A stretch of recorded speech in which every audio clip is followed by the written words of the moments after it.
Marvel Rivals has a team-up mechanic. When you pair certain heroes together, they gain either entirely new abilities or passive buffs. Like in the case of Captain America, who crucially gets more speed when paired with Thor, or my favorite, Magneto, who gets a big sword attack, upgrading his melee when he's paired with Scarlet Witch. I've heard that these team-ups will also rotate seasonally, which is kind of a cool way to keep the gameplay dynamics fresh. The mechanic itself isn't all that balanced. Hela, who is a ranged hit scan, can res her Thor teammate, so the peak potential of these team-ups is somewhere between overly broken, giving a support res to a tank, or perhaps somewhat required in the case of Captain America, who doesn't seem that viable without his team-up, or somewhat balanced in the case of Magneto, seeing as they nerfed down the power sword from the beta version. It's stronger than his normal attack, but it's still a melee, even if it is range. So at this point, I would say you probably could skip it because Scarlet Witch isn't really worth it as a pick, in my opinion.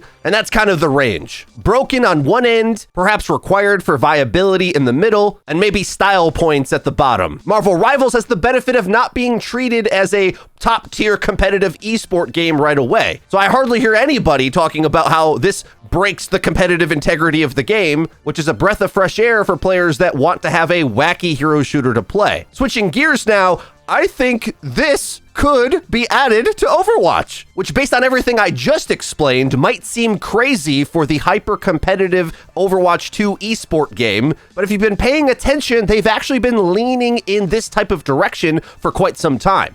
First of all, we used to joke about lore buffs since Overwatch 1. So this concept of getting a team-up power-up was already a thing in the Overwatch community, even though it wasn't taken seriously from the developers. We used to joke if you put Roadhog and Junkrat on the same team, that they would get a lore buff. Mostly sarcastic because they're two, gimmicky niche picks that you probably don't want together, honestly. But imagine if they did, though. Okay, further evidence that I think this could potentially come is they've already been experimenting with wacky formats. That's clearly the direction they've been trying to go. They did pickable passives, Min 1, Max 3, Kingmaker, and back in October, they had the very well-reviewed Junkenstein's Lab, which effectively was just like skill tree alterations to your abilities. Many of those were overpowered and BS, but it was quite popular and well-reviewed. The devs in several interviews from the last several times they've been talking about this is that they want more things to add strategy decisions beyond just swapping your hero, which is obvious on every count from any way you look at it. An interesting thing about the team-ups is sometimes they only really benefit your teammate, but just to see the cool things in the game, there's a bit of an incentive from the player base, especially competitively speaking, to form them. The quick play Kingmaker experiment, I think was a half-baked mode, but it sort of had that as well. That mode kind of sucked because I think it was pretty obvious that having a solo DPS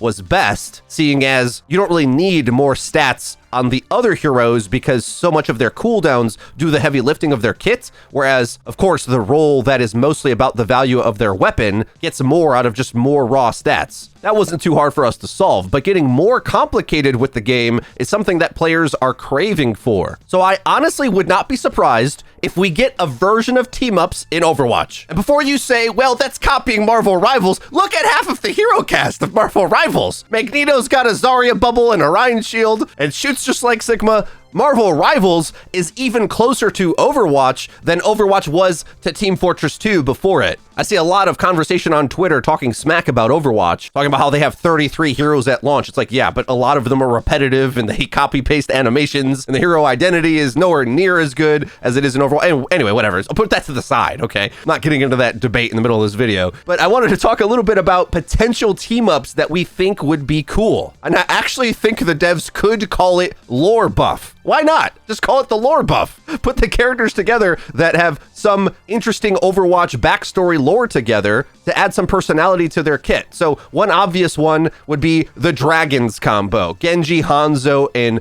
Kiriko, the Shimada clan adjacents. I think if you teamed them up together, we can start to think about either what would be cool, new gameplay elements, or I kind of like to think of the team-ups as a way to cover their weaknesses a little bit to make that cool team-up more playable. Or perhaps just adding something that's flavorful to that tribe of characters that they are. So with them three, of course, they're all empowered by the dragons. I mean, Kiri's got the foxes, so maybe we take her out. But either way, especially when you start to consider certain key combos that aren't existing, right? Like if there was a team up that required you to take Ana out of your team comp, well, then maybe Genji can get a longer dragon blade, like back in the day in Overwatch 1, because his dragons are powered up thanks to the team up. That one feels a little nerdy. What if Hanzo shot 3 dragons out, okay? Maybe that's a little OP. Or even if they just had a small passive that they could cast on themselves to infuse themselves with the dragon to have a bit more movement speed or attack speed. That's kind of the range of things we can think about. I got a few more that I want to toss by you and read some of your ideas for Overwatch team-ups as well. I was thinking about classic Overwatch 2016, the actual Overwatch team. Soldier 76, Reinhardt, Torbjorn. I think it would be quite simple and easy to put in if Torbjorn could repair Reinhardt. Okay, I just want to be smacking my Rein with my hammer and buffing him, getting him his armor back, maybe reducing his cooldowns, and I'd love for him to say something funny when he's doing it. The reason I pair them together is because they're like the old men of Overwatch, and maybe throw old Soldier 76 in there too somehow. You ever see that comedy movie from back in the day, Grumpy Old Men? All right, I'm really old, but that is a good movie, and I think that's what you could call this team up. All right, a couple other characters that I think are interesting to discuss about the potential of this. Pharah and Ana, they have a lore connection where they both split off and went very different paths, and they're kind of upset with each other if you ever hear them talk in game. Ana wanted a different life for Pharah, but she went into the military. Ana had to go into hiding, so Pharah was worried about her for a long time. So them finally getting back together in a team up, or to get a lore buff, as I like to call it. I actually think Pharah is a little overkitted and overpowered already, so I shudder at the idea of giving her any buffs. But there's a lot of ways you can go with the concept of Ana enhancing her daughter. But instead, I'm going to suggest maybe that's a team up where Ana finally gets some mobility. Maybe Pharah shares some of the technology that she has, and Ana gets some futuristic wall climbing capability. Kind of a boring one, but pretty intense for Ana players to be able to get high ground and play with your Pharah who wants to get into the sky. We could call that OP, but there's so many other supports that are helping Ana get around, either by protecting her with Brig, or Lifeweaver pulls you to the high ground anyway.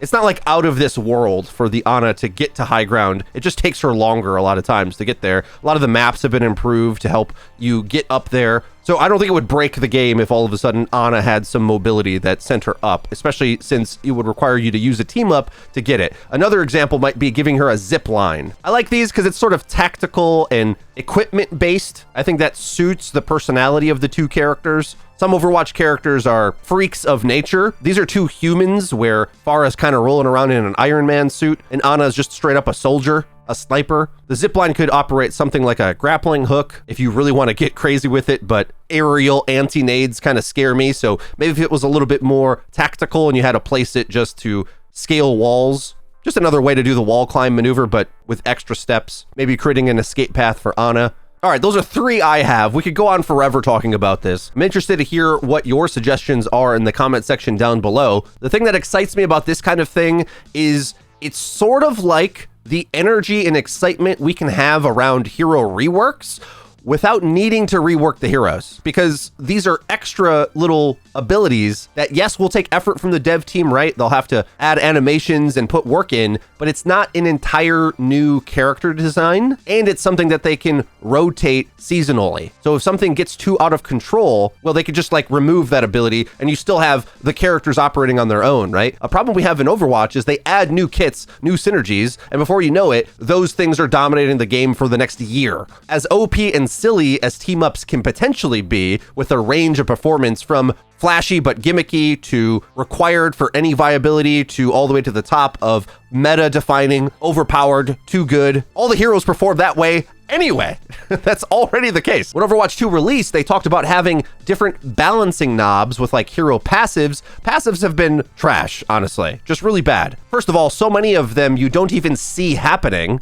other than feeling like, oh, I get less ult from the tank. So what? It's just not interesting, right? All tanks uniformly have knockback resist. Robs a lot of the personality from them tank to tank. Makes the role very samey in how you want to go about it. I kind of hope for next year they just start going away from the passives and go more down the route of either skill trees, hero draft, which of course is my pet solution, or team ups. I think actually the most popular one might be the lore buff idea, because it's the right amount of wacky and inventive to be interesting, somewhat competitive, honestly. From a theory crafting nerd point of view, wanting to consider a weaker pick just for having a higher upside to put more energy towards another pick on your team, that excites me a lot. Because part of the reason I love hero bans and draft is because I want to lessen the power and peak potential of the meta. I want to think about how do I creatively use something that is in the game, but I maybe can get more value out of it with mastery, expertise, or interesting tactics. Because without those limitations, we're always just sort of looking for the most viable, synergistic, safe team comp ever possible, and the game isn't more interesting to me that way. A draft mode does that, but it takes time in order to ban out the heroes. A team-up system might be even better because it's immediate and will add a bigger pack to the punch of any hero swap. And you might choose to be on a weaker pick for the overall meta, but to enable a teammate by giving them an extra ability. Does this sound too selfless for Overwatch players? But hey, I think that's